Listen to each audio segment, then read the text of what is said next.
요한복음 9장 17절에서 33절 말씀을 보겠습니다.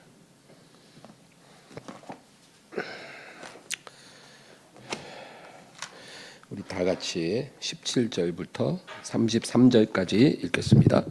이에 맹인되었던 자에게 다시 묻되 그 사람이 내 눈을 뜨게 하였으니 너는 그를 어떤 사람이라 하느냐 대답하되 선지자니이다 하니 유대인들이 그가 맹인으로 있다가 보게 된 것을 믿지 아니하고 그 부모를 불러 묻되 이는 너희 말에 맹인으로 났다 하는 너희 아들이냐 그러면 지금은 어떻게 해서 보느냐 그 부모가 대답하여 이르되 이 사람이 우리 아들인 것과 맹인으로 난 것을 아나이다. 그러나 지금 어떻게 해서 보는지 또는 누가 그 눈을 뜨게 하였는지 우리는 알지 못하나이다.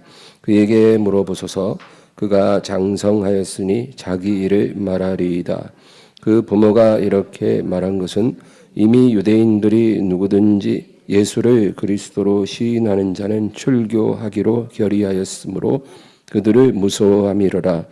이러므로 그 부모가 말하기를 그가 장성하였으니 그에게 물어보소서 하였더라. 이에 그들이 맹인되었던 사람을 두 번째 불러 이르되 너는 하나님께 영광을 돌리라. 우리는 이 사람이 죄인인 줄 아노라. 대답하되 그가 죄인인지 내가 알지 못하나 한 가지 아는 것은 내가 맹인으로 있다가 지금 보는 것이니이다. 그들이 이르되 그 사람이 내게 무엇을 하였느냐 어떻게 내 눈을 뜨게 하였느냐 대답하되 내가 이미 일렀어도 듣지 아니하고 어찌하여 다시 듣고자 하나이까 당신들도 그의 제자가 되려 하나이까 그들이 욕하여 이르되 너는 그의 제자이나 우리는 모세의 제자라. 하나님이 모세에게는 말씀하신 줄을 우리가 알거니와 이 사람은 어디서 왔는지 알지 못하노라. 그 사람이 대답하여 이르되 이상하다. 이 사람이 내 눈을 뜨게 하였으되 당신들은 그가 어디서 왔는지 알지 못하는도다. 하나님이 죄인의 말을 듣지 아니하시고 경건하여 그의 뜻대로 행하는 자의 말을 들으시는 줄을 우리가 아나이다. 창세 이후로 맹인으로 난 자의 눈을 뜨게 하였다 함을 듣지 못하였으니 이 사람이 하나님께로부터 오지 아니하였으면 아무 일도 할 수 없으리이다. 아멘. 오늘 깨닫는 은혜라는 제목으로 말씀을 나누겠습니다. 이 요한복음 9장은 한 장 전체가 한 사건을 다루고 있습니다. 성경에서 이런 경우는 거의 없죠. 복음서에도 한 장에 한 사건만 다룬 경우가 예수님의 십자가 사건 외에는 없는 걸로 제가 알고 있습니다. 나면서부터 맹인된 자의 눈을 주님께서 뜨게 해주신 이 사건이 그만큼 중요한 것입니다. 근데 이 사람의 이름이 나오지 않아요. 왜 안 나올까요? 뭐 삭개오란 이름도 있고 니고데모란 이름도 있고 뭐 그렇죠?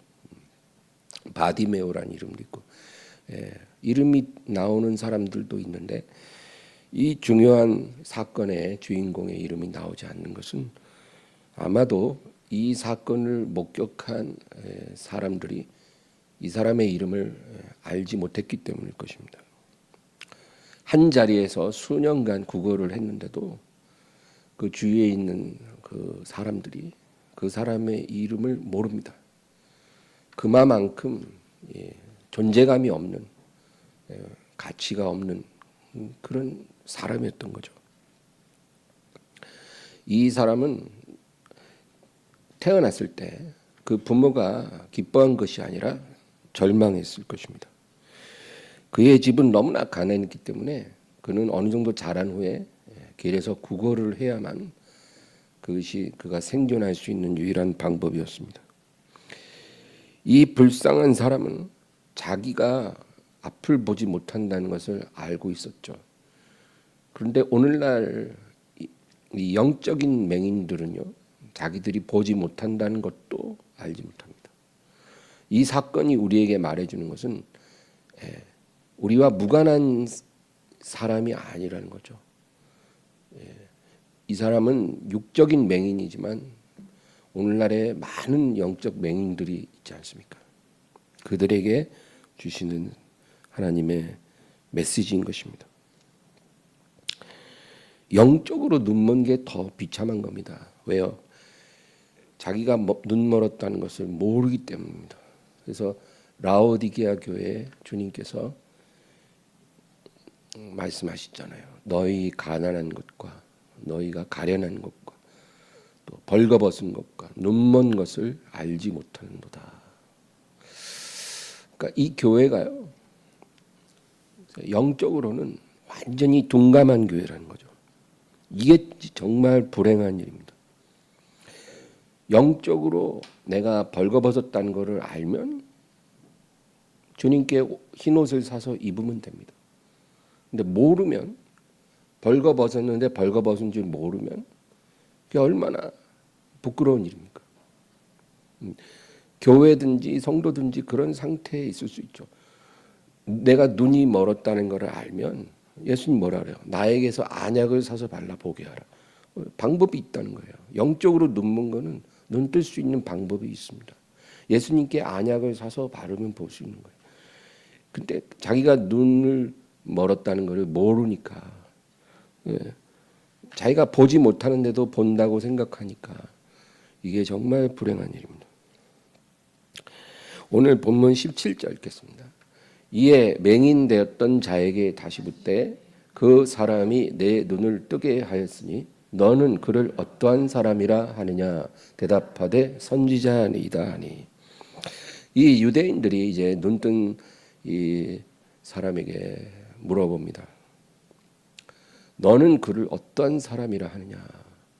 예수란 사람이 네 눈을 뜨게 했는데 너는 그를 어떠한 사람으로 생각하느냐. 그러니까 바로 즉시로 대답합니다. 그는 선지자니이다.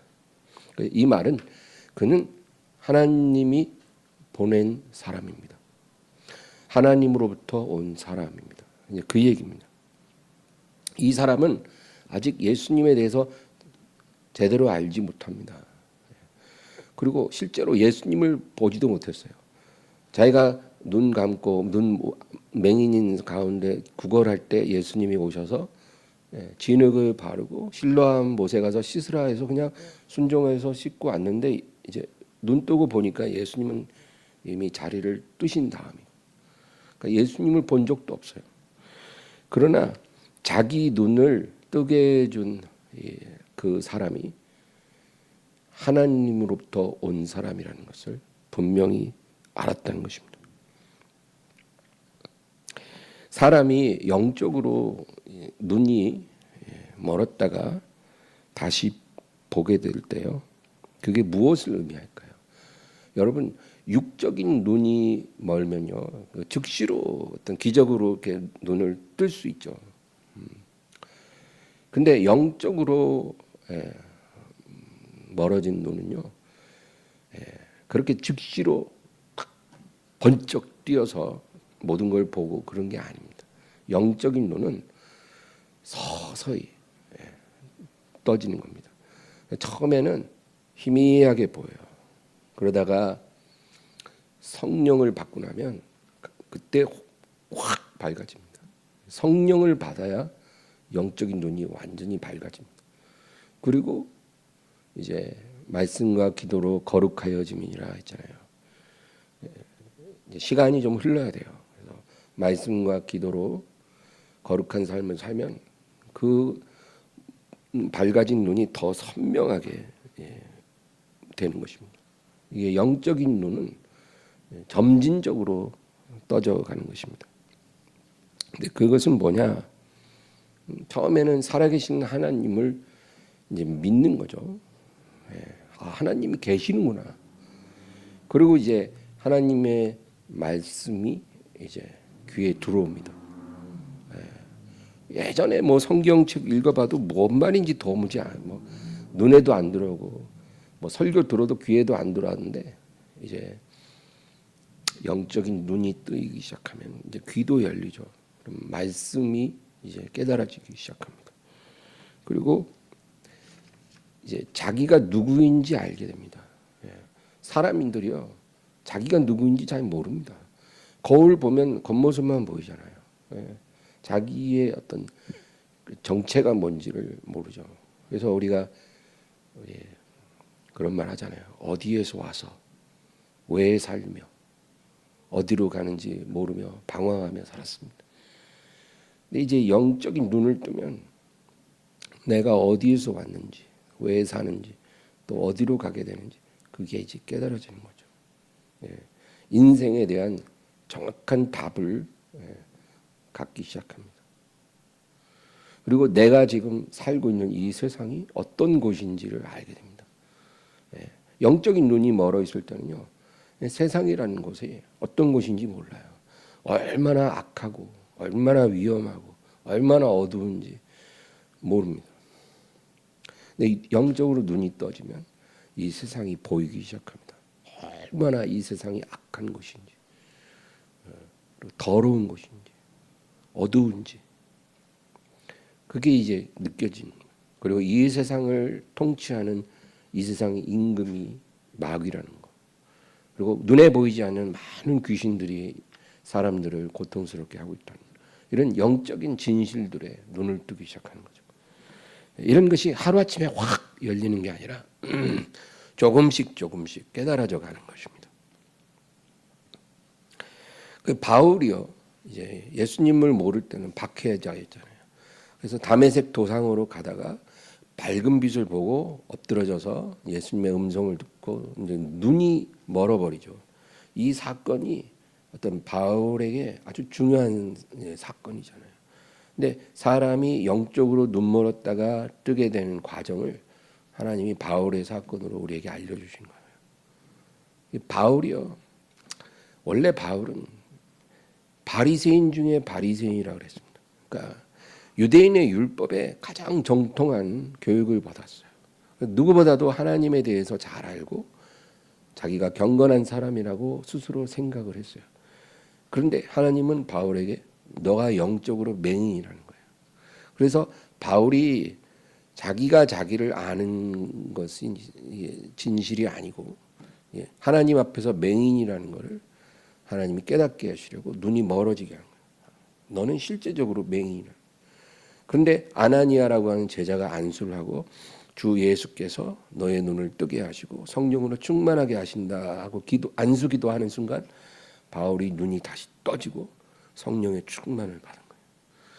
근데 그러고 나서 바울이 바로 예수를 전한 게 아니라 3년이라는 시간을 더 기다립니다. 그 3년 동안 뭐 했을까요? 성경에는 그가 아라비아 광야에서 3년을 보냈다는 얘기만 나와요. 근데 그동안 바울이 뭘 했을까요? 영적으로 눈이 떠졌어요. 성령 충만 받았어요. 그리고 3년 동안 그가 뭐 했을지 우리가 짐작할 수 있어요. 그는 기도를 많이 했을 겁니다. 그리고 구약 성경을 다시 읽었을 거예요. 왜? 그때는 하나님 말씀이 구약밖에 없잖아요. 구약 성경을 다시 읽기 시작합니다. 그 전에도 수없이 읽은 구약인데 그때 영적으로 눈이 떠진 다음에 읽으니까 완전히 다른 책이에요. 구약에 있는 모든 인물, 모든 사건 그 안에 예수님이 보이는 거예요. 선지자들이 예언한 그 안에 시편 안에 잠언 안에 예수님이 충만하다는 것을 보게 된 거예요. 그러니까 구약 성경이 다시 읽혀집니다. 구약을 읽으면 읽을수록 예수가 그리스도라는 것을 분명히 알게 됐어요. 그리고 셋째 하늘에 올라가는 기이한 체험을 합니다. 사람이 가히 이르지 못할 말을 내가 들었다. 그러니까 바울은 자기가 셋째 하늘에서 예수님을 만나서 무슨 말을 들었는지 정확히 얘기하지 않지만 사람이 가히 말할 수 없는 비밀을 내가 들었다는 거예요. 그게 뭘까요? 바울의 복음입니다. 예수님이 바울을 셋째 하늘에서 만나 주신 거예요. 사도들은 예수님이 공생의 기간 동안에 예수님을 따르면서 복음을 들었지만 바울은 예수님이 하늘에 올라가신 후에 셋째 하늘로 초대를 받아서 거기서 예수님을 만나서 복음의 비밀을 깨달은 사람이에요. 그래서 실제로 바울이 전하는 복음이 베드로나 요한 뭐 이런 사도들보다도 더 디테일하고 더 심오한 그런 내용들이 있습니다. 같은 복음이지만 우리에게 더 많은 것을 가르쳐 줍니다.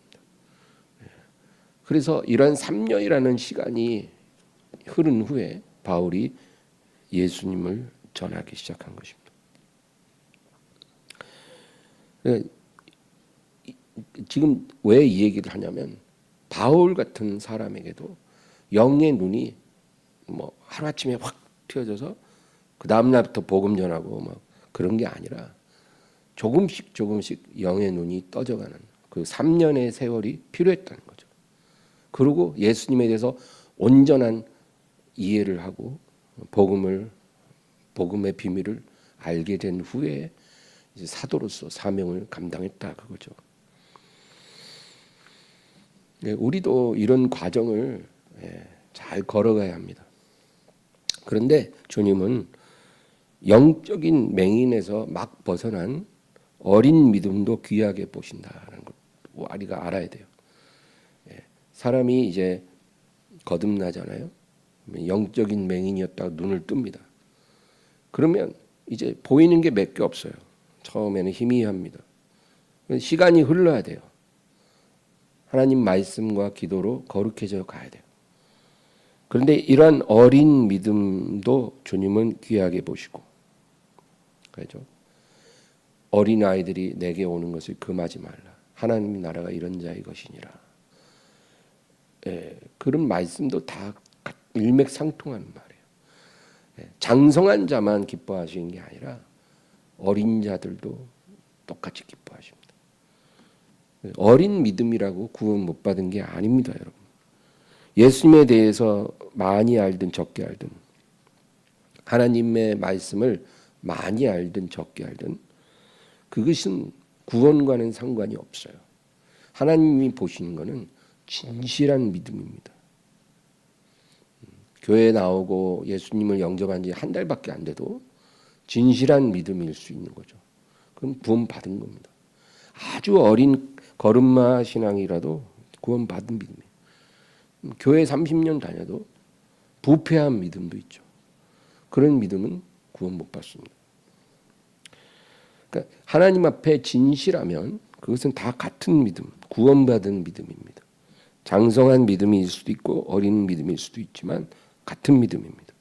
그러나 하나님은 어린 믿음에 안주하지 말라고 말씀하십니다. 그래서 교회가 필요한 거예요. 교회 안에는 장성한 자도 있고 어린 자도 있고 다양하잖아요. 장성한 자가 어린 자를 돌보고 가르치고 양육해야 합니다. 그 일을 우리에게 주신 거예요. 그래서 자기 믿음이 장성하면 그 장성한 믿음을 하나님이 허락해 주셨으니까 어린 믿음을 가진 사람을 그냥 잘 양육해야 돼요. 내 양을 먹이라.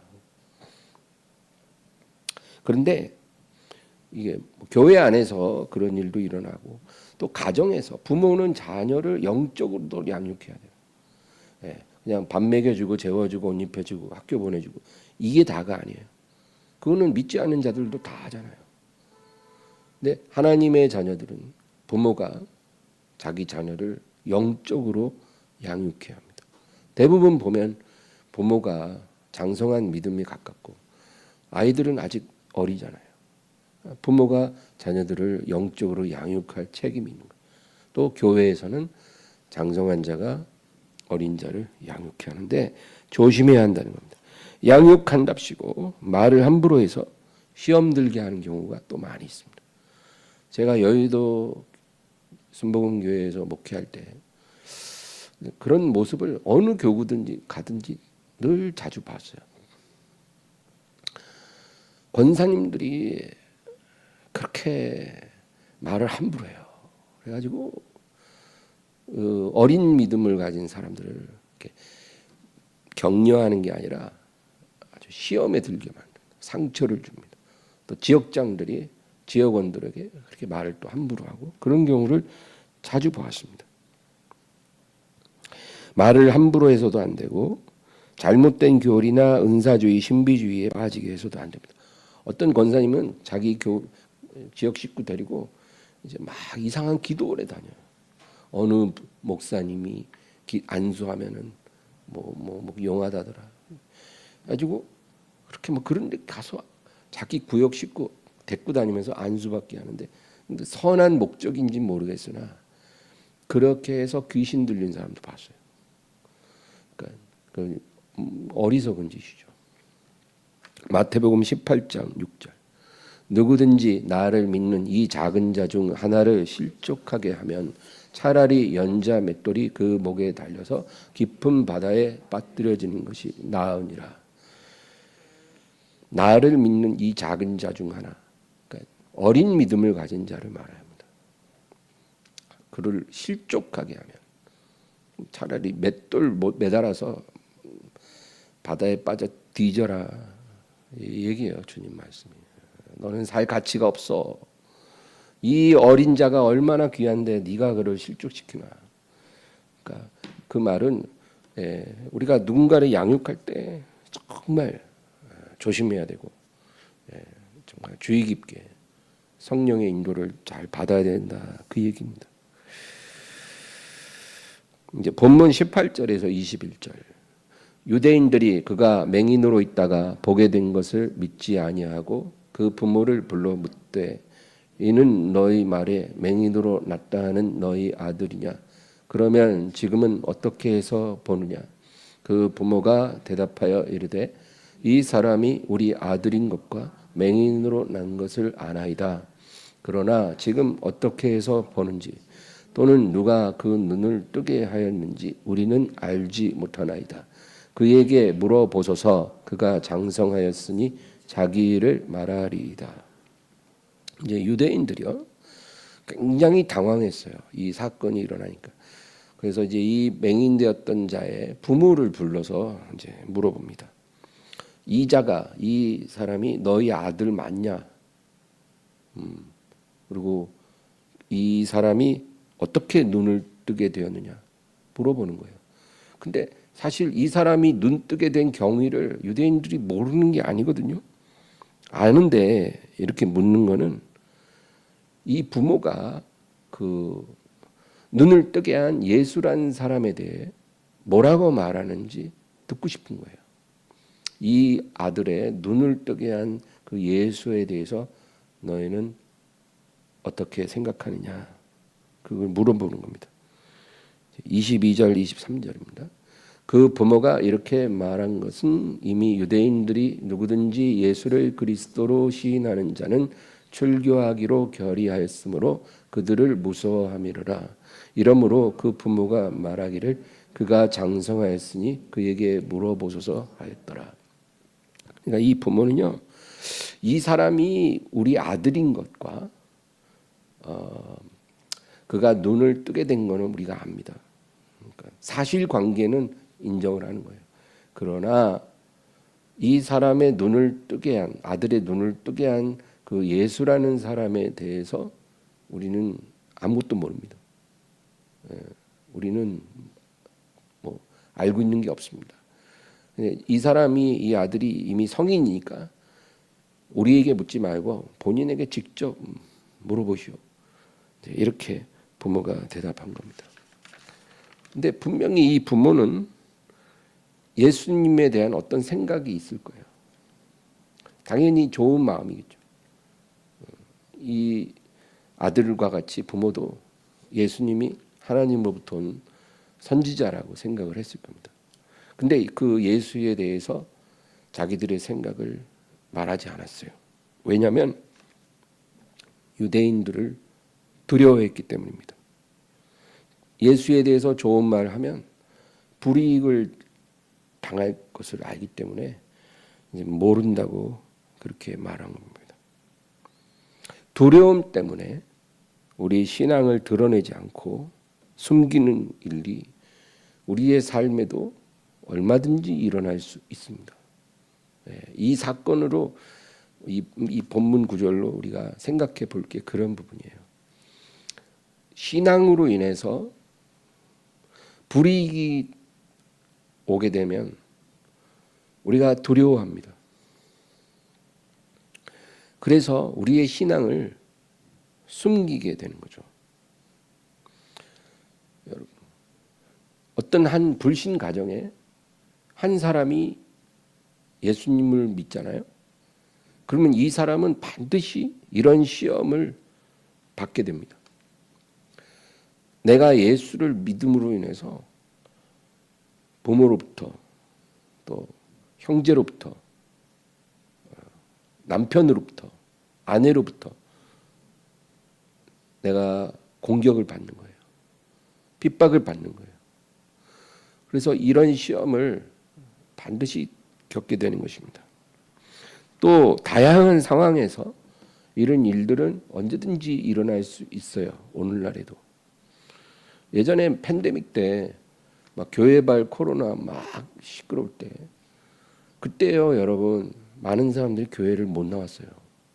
그 코로나 걸릴까봐 무서워서 못 나올 수도 있지만 대부분은요 코로나가 무서운 게 아니라 이제 확진자가 돼서 이제 회사에 가면 완전히 막 왕따 되고 혼나고 왜 일요일 날 교회를 가갖고 이 난리냐 이런 소리 듣잖아요 회사 가면. 그러니까 그런 상황이 두려워서 일요일 날 주일 날 교회를 안 오는 겁니다. 백화점 가서 확진자 되는 건 괜찮아요. 식당 가서 밥 먹다 확진되면 그건 별 문제 없어요. 근데 교회 갔다가 확진자 되면 이제 큰일 나는 겁니다. 그때 분위기가 그랬어요. 그러니까 여러분 누가 이 자유 대한민국에서 그런 일이 있을 줄 알았습니까? 그러나 그런 일은 언제든지 일어날 수 있는 겁니다. 믿는다는 이유 하나로 어떤 불이익이나 위협, 조롱, 따돌림 또는 명예를 잃어버리고 직장까지 잃어버리는 그런 시험을 우리가 이겨낼 준비가 되어 있는가? 예루살렘 교회에 박해가 일어났었잖아요. 그때 그 산헤드린 공회가 예루살렘 교회에 경고를 했어요. 너희가 이 이름으로 사람을 가르치지 말라. 예수 이름을 전하지 말라. 그 얘기입니다. 사도행전 5장 29절. 베드로와 사도들이 대답하여 이르되 사람보다 하나님께 순종하는 것이 마땅하니라. 이게 예루살렘 교회의 대답이었어요. 너희가 그 이름으로 가르치지 말라. 그러니까 사람보다 하나님께 순종하는 것이 마땅하니라. 그러니까 우리가 너희 말을 받아들일 수 없다는 거예요. 우리는 사람의 말에 순종하는 자들이 아니라 하나님을 순종하는 자들이기 때문에 우리는 이 이름으로 계속 전할 것이고 가르칠 것이다. 우리를 너희들이 잡아가서 감옥에 가두든 매를 때리든 그건 상관없다. 우리는 하나님께 순종하는 것이 마땅하다. 근데 이 베드로와 사도들이 원래 이런 사람들입니까? 원래는요 겁쟁이들이에요. 다 도망갔어요. 근데 왜 이렇게 갑자기 돌변합니까? 오순절 성령을 받고 나서 그렇게 변화가 일어난 거죠. 성령을 받으니까 영적인 눈이 열린 거예요. 그러니까 그때부터는 자기가 가진 이 복음을 위해서 예수 이름을 위해서 그 무엇도 두렵지 않다. 어떤 것도 기꺼이 드릴 수 있다. 이런 담대함이 생긴 것입니다. 영의 눈이 열리면 상황 분별이 잘 됩니다. 지금 이 상황이 어떤 상황인지 분별이 돼요. 여러분 이거 굉장히 중요해요. 내가 지금 어떤 안 좋은 일을 지금 당하고 있으면 영의 눈이 뭐랄까 먼 사람은요 그 상황 파악이 안 돼요. 절망합니다. 낙심합니다. 근데 영의 눈이 열리면 지금 시험이 오고 있구나. 원수가 흔들고 있구나. 하나님이 나를 테스트 중이구나. 이런 영분별이 돼요. 그러니까 내가 어떻게 해야 될지 알죠. 그러니까 시험을 이깁니다. 영의 눈이 열리면 이런 일들이 계속 일어나는 거예요. 그러니까 계속 우리는 위로 날아오르 올라갈 수가 있는 것입니다. 다시 본문 24절. 이에 그들이 맹인이었던 사람을 두 번째 불러 이르되 너는 하나님께 영광을 돌리라. 우리는 이 사람이 죄인인 줄 아노라. 유대인들은요, 이 맹인이었던 자를 다시 불러서 물어봅니다. 그리고 이 예수가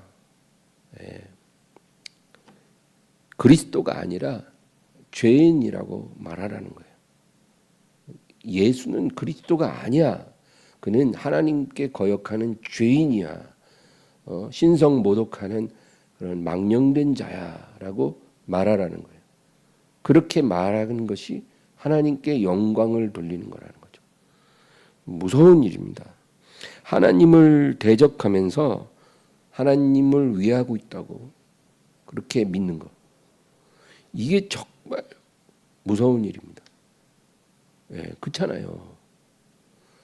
내가 지금 하나님을 아주 욕되게 하면서 하나님을 영광을 돌리고 있다라고 믿고 있다면 이것이 얼마나 불행한 일입니까? 하나님을 섬기다가 우리가 하나님을 섬길 때는 진리로 섬기는 거죠. 영과 진리로 예배할지니라. 그러니까 우리가 하나님을 올바르게 섬기려면 우리 안에 성령이 임하셔야 되고요. 그 다음에 우리가 진리를 갖고 있어야 돼요. 진리를 갖고 있지 않으면 하나님을 섬긴다고 하면서 귀신을 섬길 수밖에 없어요. 근데 우리가 이제 진리를 가지고 하나님을 섬기다가 그 진리를 놓치게 되면 그때부터는 진리 아닌 것을 진리라고 믿게 되는 불상사가 일어납니다. 진리를 꽉 붙잡고 있으면 그냥 그대로 갈 수가 있는데 진리를 두 손으로 잡고 있던 진리를 하나를 놔요. 진리를 이렇게 놓기 시작하면 그 비어진 손에 진리 아닌 것이 딱 붙잡히는 겁니다. 그래서 이게 진리라고 믿고 가는 거예요.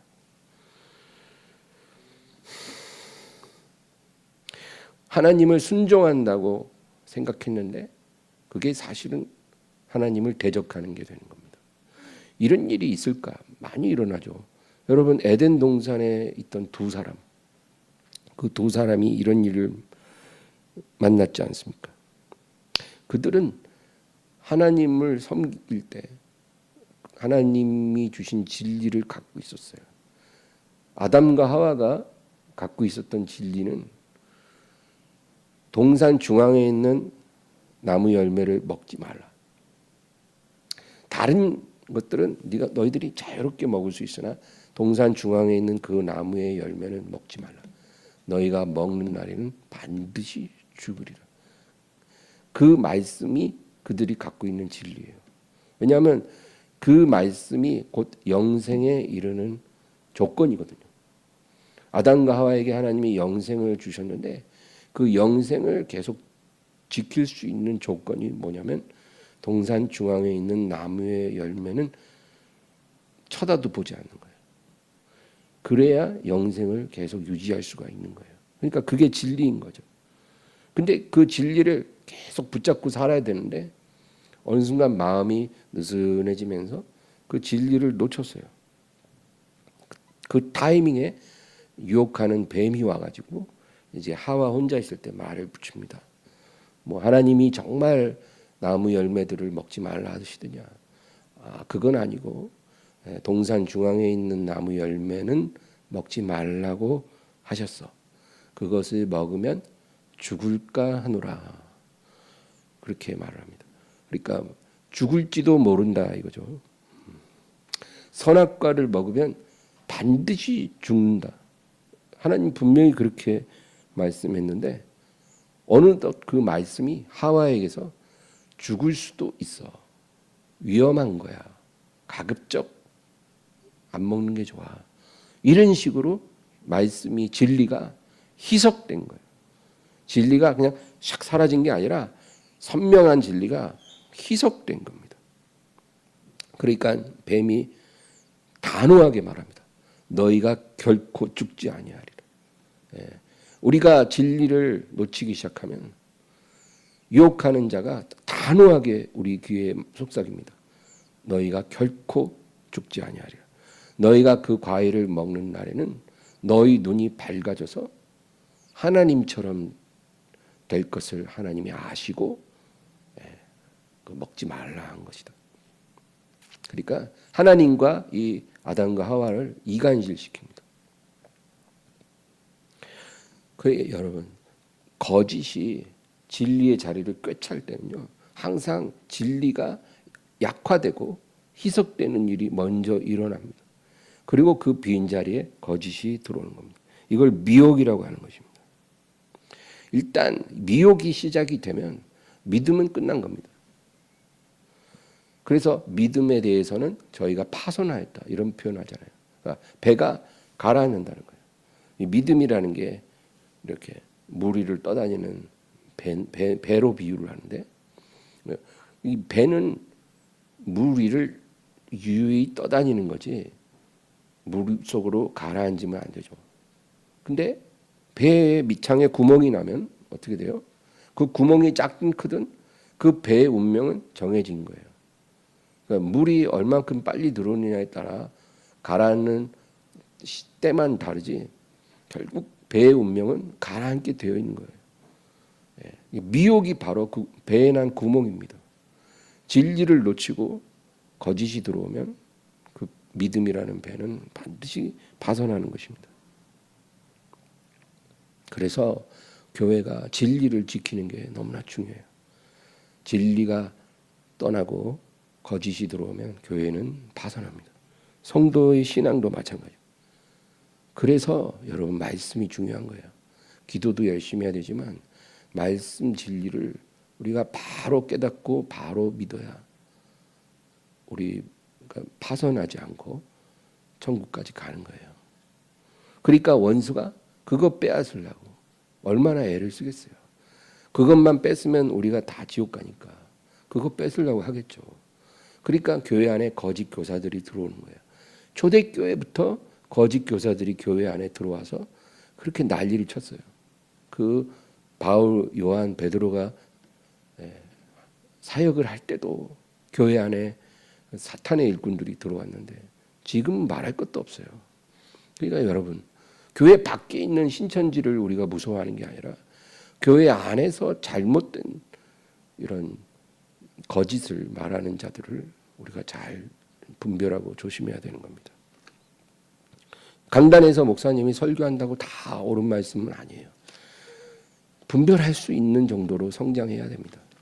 무조건 아멘이 다가 아니라 하나님 말씀과 대조해 가면서 기도하면서 분별할 수 있어야 돼요. 성도들도. 그렇게 성장을 해야 합니다. 빌립보서 3장 18절. 내가 여러 번 너희에게 말하였거니와 이제도 눈물을 흘리며 말하노니 여러 사람이 그리스도의 십자가의 원수로 행하느니라. 교회 밖에 있는 사람들에게 하는 말이 아닙니다.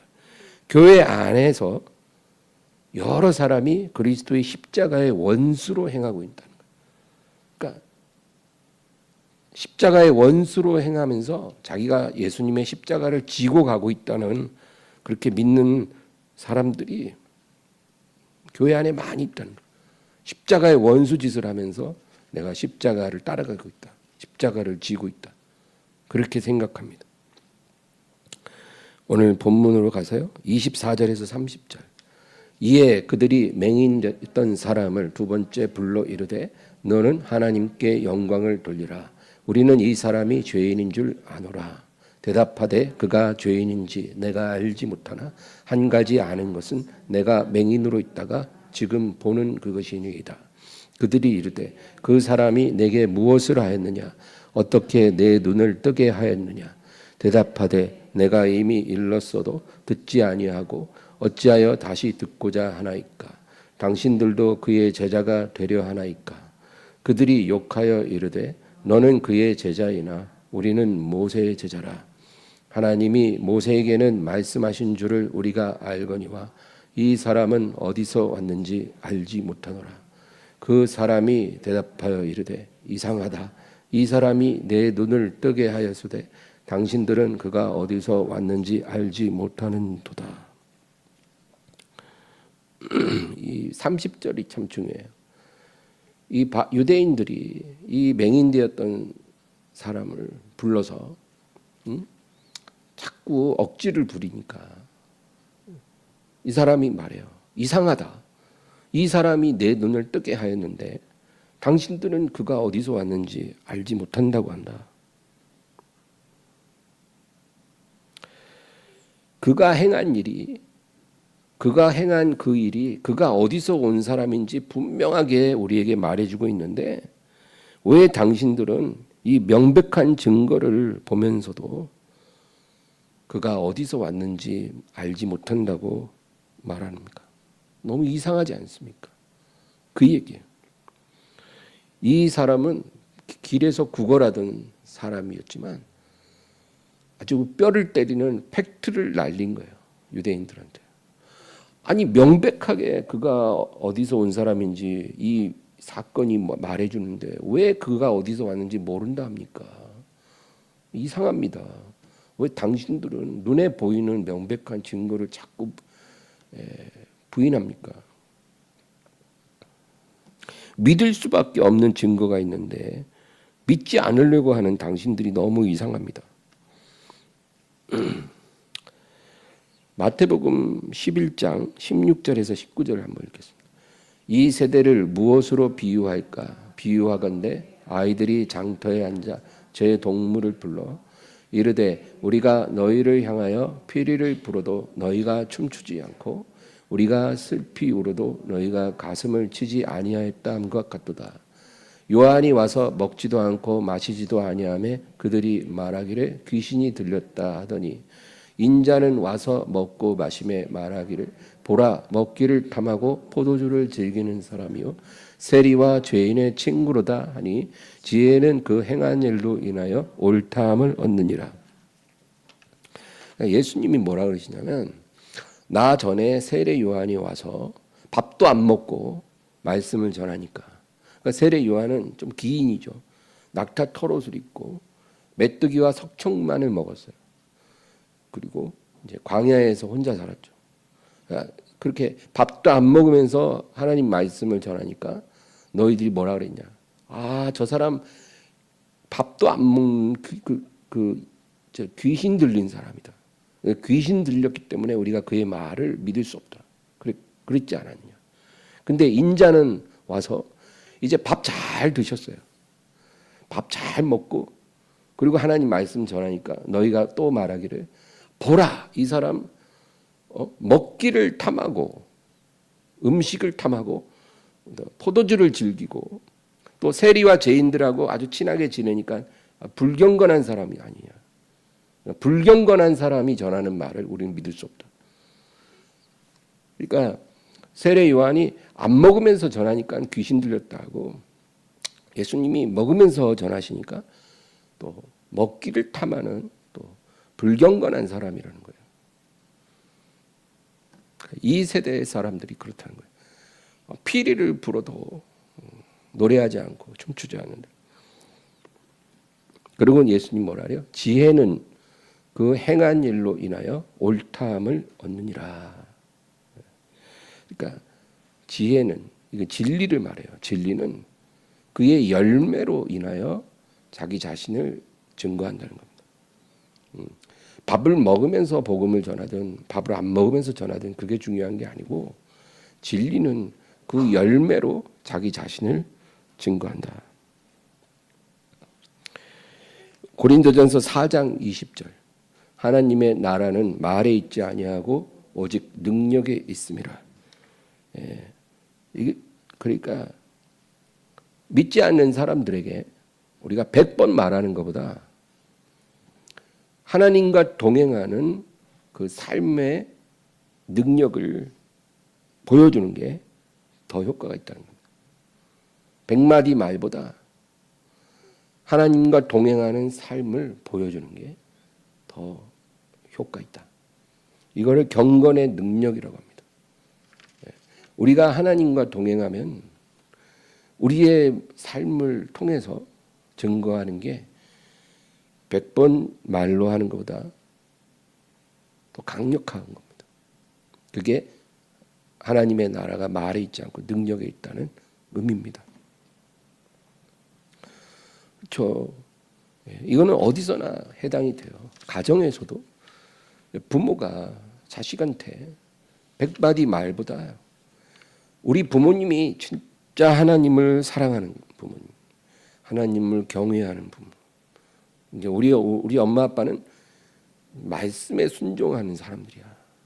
이런 것을 자식들이 보게 하는 게 그 자식을 영적으로 양육하는 가장 강력한 비법입니다. 뭐 교회에서도 마찬가지고요. 지역에서도 지역장이나 권사님들이 삶으로 보여주고 인품으로 보여주는 게 말하는 것보다 훨씬 효과가 있습니다. 직장에서도 마찬가지예요. 뭐 맨날 입으로 막 교회 가서 어쩌고 저쩌고 뭐 예수님이 어쩌고 저쩌고 말을 하는 것보다 믿는 사람의 그 능력을 보여주는 게 제일 효과가 있습니다. 널 보면 진짜 예수님 보는 것 같아. 이런 말이 그들 입에서 나와야 된다는 거예요. 믿는 것들이 더 심해. 막 이런 말 엄청 많이 듣잖아요. 그런 말 우리는 들으면 안 된다는 거예요. 디도서 1장 16절. 그들이 하나님을 시인하나 행위로는 부인하니 가증한 자요 복종하지 아니하는 자요 모든 선한 일을 버리는 자니라. 입술로는 하나님을 시인하지만 행위로는 부인하는 이런 가짜 크리스천들이 너무 많아지고 있어요. 이런 사람이 교회에 없을 수는 없어요. 항상 이런 사람이 교회에 있습니다. 초대교회에도 있었어요. 근데 이런 사람이 교회에 간혹 보여야 되는데 이게요. 이런 사람들이 대부분을 차지하게 됩니다. 그러면 어떻게 되냐? 이런 신앙이 가짜 신앙이 입술로는 시인하지만 행위로는 부인하는 이런 삶이 이게 정상이라고 생각하는 거예요. 이렇게 사는 성도들이 대부분이 되면 그게 정상이 되는 거예요. 아유 뭐 교회에서는 할렐루야 하지만 일터에 가서 생활전선에 가면 악다구리를 쓰고 한 손톱만큼도 손에 안 보고 양보 안 하고 아주 막 도끼가 가득하고 그렇게 사는 게 당연하다. 진짜 이익을 얻기 위해서 물불 안 가리는 뭐 그런 거 있잖아요. 인정사정 없는 거. 그게 당연하다고 그렇게 생각하게 된다는 겁니다. 이런 사람들이 교회의 대부분을 차지하게 되고 이런 믿음이 정상적인 믿음으로 여겨질 때 그 교회가 죽은 교회가 되는 것입니다. 그래서 성령께서 이런 죽은 교회에 대해서 책망하시죠. 라오디게아 교회가 그랬고 사대 교회가 그랬습니다. 이 두 교회는요 죽은 교회였어요. 아까 말한 것처럼 라오디게아는 가련한 것, 눈먼 것, 벌거벗은 것을 너가 알지 못한다 그랬죠. 그리고 사대 교회는 뭐라 그러냐면 네가 살았다는 이름은 가졌으나 실상은 죽은 자로다. 내가 너의 행위에서 온전한 것을 찾지 못한다. 그러니까 이 사대 교회는요 주님이 보실 때 살아있는 게 하나도 없었어요. 그냥 죽은 교회예요. 왜 그렇게 됐을까요? 그 교회 구성원들이 다 디도서 1장 16절처럼 사는 거예요. 그러니까 죽은 교회입니다. 말세에 그런 교회가 점점 많아지고 그런 성도들이 점점 많아질 거라고 성경이 말합니다. 디모데후서 3장 1절 2절. 너는 이것을 알라. 말세에 고통하는 때가 이르러 사람들이 자기를 사랑하며 돈을 사랑하며 자랑하며 교만하며 비방하며 부모를 거역하며 감사하지 아니하며 거룩하지 아니하며. 이게 교회 밖의 불신자들에 대한 얘기가 아니라 말세에 교회 안에 이런 자들이 많아진다는 겁니다. 근데 여기 보면 그 말세 성도들이 두 가지를 사랑하는 마음이 현저하게 많아진다는 겁니다. 그게 뭐예요? 자기를 사랑하고 돈을 사랑하는 겁니다. 자기 사랑, 돈 사랑. 이 두 가지가 현저하게 증가되는 거예요. 누구에게? 성도들을 가운데. 그러니까 예수님도 사랑하고 자기도 사랑하고 예수님도 사랑하고 돈도 사랑하고 이런 사람들이 많아지는 거예요. 근데 성경은 그게 절대로 가능하다고 말하지 않거든요. 하나님과 재물을 겸하여 섬길 수 없다. 그리고 자기 사랑하라는 말은 아예 없어요. 성경에는. 너 자신을 사랑하라 이런 말 성경에 없어요. 아예. 네 이웃을 내 몸같이 사랑하라 그랬지. 너 자신을 사랑하라는 말은 아예 없어요. 오히려 예수님은 자기를 버리셨죠. 우리가 그렇게 못해서 가슴 아픈 거지 자기를 사랑하면 안 되는 거예요. 근데 말세의 성도들은 이렇게 된다는 겁니다. 그 다음 3절 4절 무정하며 원통함을 풀지 아니하며 모함하며 절제하지 못하며 사나우며 선한 것을 좋아하지 아니하며 배신하며 조급하며 자만하며 쾌락 사랑하기를 하나님 사랑하는 것보다 더하며 여기 보면 마지막에 이제 말세 성도들의 세 번째 사랑하는 대상이 뭐예요? 쾌락을 사랑하기를 하나님 사랑하는 것보다 더하다는 것입니다. 그러니까 이 말씀이 우리에게 말해주는 건 뭐냐면 말세의 성도들이 이제 세 가지 사랑으로 흘러갈 거라는 거예요.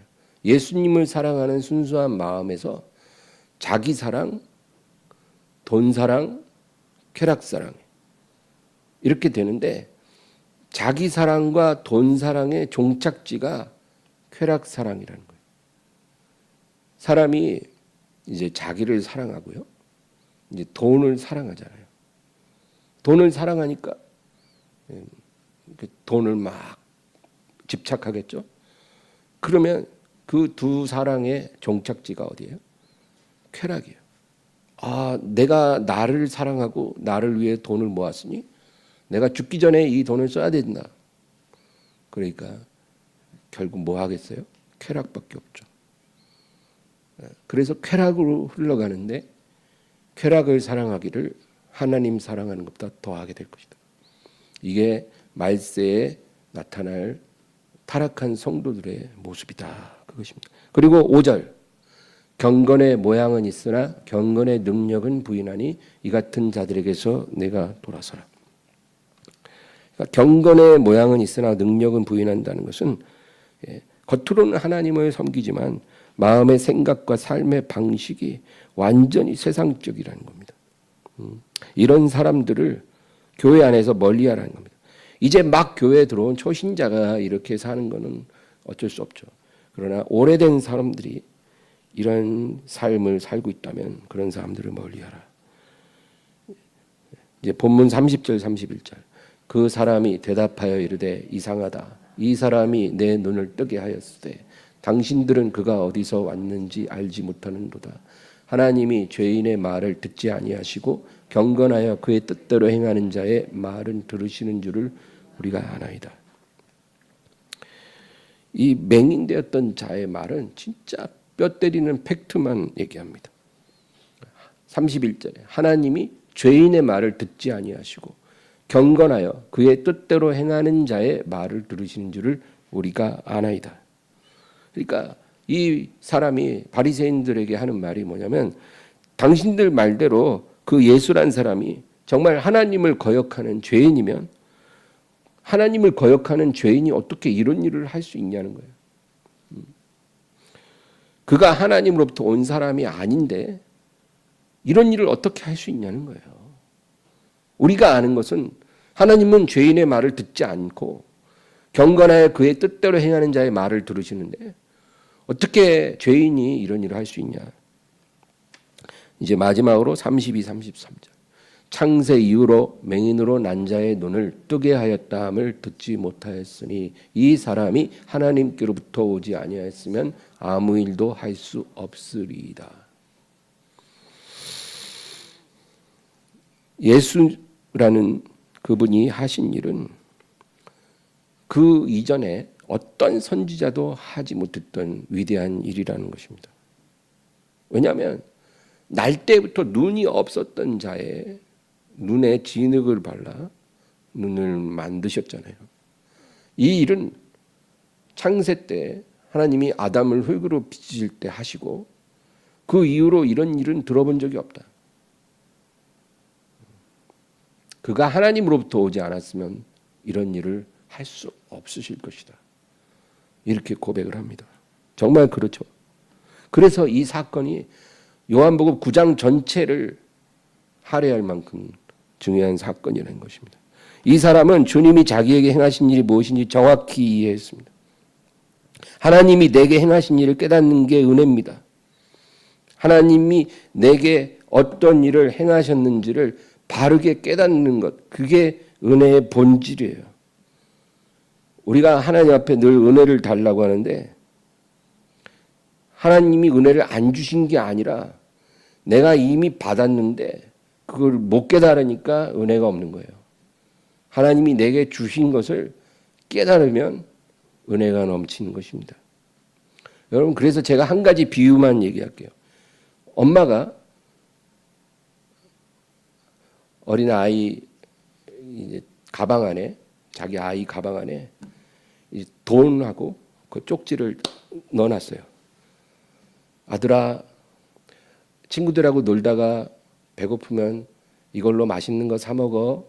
이렇게 쪽지에다 딱 엄마가 써놓고 돈을 아이 가방에다 딱 넣어놨어요. 근데 아이가 이제 학교 끝나고 친구들하고 노는데 배가 고프잖아요. 근데 그 가방 안에 엄마가 그거 넣어놓은 걸 알지 못해요. 그러니까 배가 고파서 맛있는 거 사 먹고 싶은데 돈이 없어서 못 사 먹고 있는 거예요. 그래서 뭐 먹을 거 없나 하고 가방을 뒤지는 거예요. 뭐 초콜릿이나 하나 없나 하고. 근데 엄마가 돈하고 쪽지를 딱 놔둔 걸 본 거예요. 그때 비로소. 그래서 이게 뭐야 하고 보는데 엄마가 이렇게 글을 써놨어요. 그러니까 아이가 너무 신났어요. 우리 엄마 최고, 너무 멋있어 하면서 그걸로 이제 맛있는 걸 사 먹었단 말이에요, 여러분. 그러니까 그 가방 안에 엄마가 넣어놓은 쪽지와 돈은 원래부터 있었어요. 원래부터 있었는데 그것이 거기 있다는 것을 모를 때는 이 아이에게 은혜가 안 되는 거예요. 그 상황이. 모르니까. 그러니까 배고파도 아무것도 못해. 근데 그거를 발견하고 나서는 은혜가 되는 거예요. 기쁨이 넘치는 거예요. 엄마한테 감사하게 되는 거예요. 그거예요. 은혜라는 것은 하나님이 이미 주신 것을 우리가 깨닫는 순간 은혜가 시작이 되는 것입니다. 나에게 없는 것을 받아내는 게 그게 은혜가 아니고요. 이미 받은 것을 받은 줄 모르고 살다가 알게 됐을 때 그것이 은혜입니다. 요한일서 4장 10절 읽겠습니다. 사랑은 여기 있으니 우리가 하나님을 사랑한 것이 아니요 하나님이 우리를 사랑하사 우리 죄를 속하기 위하여 화목제물로 그 아들을 보내셨습니다. 이 한 구절로 충분해요. 우리가 사랑을 안 받은 게 아니라 이미 받았어요. 언제? 2000년 전에 하나님이 그 아들을 우리를 위해 보내사 십자가에 죽기까지 우리 죄를 속하고 우리의 저주를 청산하시고 우리를 사랑하셨어요. 그보다 더 큰 사랑은 없어요. 이미 그 사랑이 우리에게 임했는데 우리가 그걸 모를 때는 은혜가 없죠. 그러나 이것이 성령을 통해서 우리에게 깨달아질 때 그것이 진정한 은혜가 되는 것입니다. 여러분, 그래서 우리가 기도할 때 어떤 기도를 하십니까? 내가 아직 받을 거 많아. 하나님께 구할 게 너무 많아. 내가 하나님께 아직 받아내지 못한 것을 우리가 그거를 막 나열하면서 이것도 좀 주시고 저것도 좀 주시고 그리고 하나님 앞에 때를 쓰는 그런 기도로 우리의 기도를 보내지 말고 하나님이 우리에게 이미 주신 그 사랑, 그 사랑을 다시 되새기고 감사하고 또 그 사랑을 더 깊이 알게 해달라고 그런 기도를 우리가 먼저 해야 합니다. 그렇게 하면 아마 은혜가 10배는 더 넘치게 될 것입니다. 기도하겠습니다. 하나님 아버지, 주님 오늘도 우리가 은혜를 사모합니다. 깨닫는 은혜를 원합니다. 주님, 하나님께 받지 못한 게 아니라 받았으면서도 받은 줄 모르고 그렇게 살던 우리를 불쌍히 여기시고 그 은혜가 우리 안에서 폭발하게 하시고 감사하게 하시고 하나님을 영화롭게 하는 저희들이 되게 하여 주시옵소서. 예수님의 이름으로 기도합니다.